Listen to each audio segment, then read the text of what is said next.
Yeah, so the idea of estrangement or of cognitive, intellectual estrangement is making the familiar unfamiliar.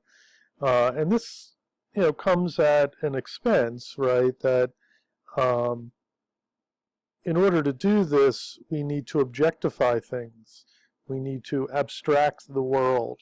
We need to idealize and theorize the world. So these are all distancing mechanisms. We're stepping outside of the world in order to see things in an alternative way. We're looking at things in a objective or abstract way instead of a subjective or personal way in order to see new realities and new ideas. So, um, you want to keep that in mind, right? That science comes, at a price, right? And it is this idea of greater understanding or greater knowledge of things, but there always is a type of estrangement or alienation that goes with science, okay? So keep that in mind.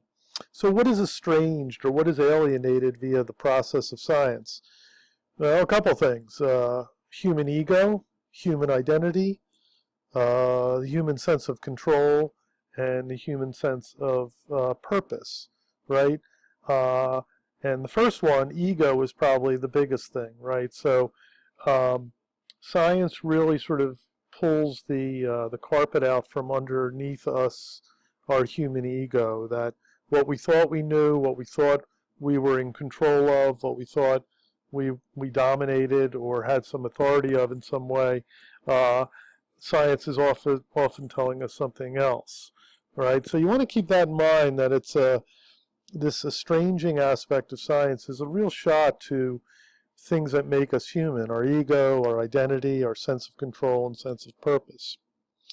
So I think that type of sort of putting it together creates two ideas of science. Science as revolutionary in the sense of scientific revolution, right, and science in terms of scientific resistance.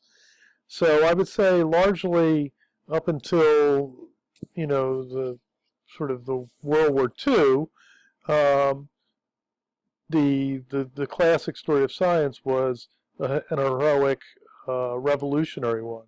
But since World War II, there's been more of an anti-hero type response to science and the scientific revolution narrative.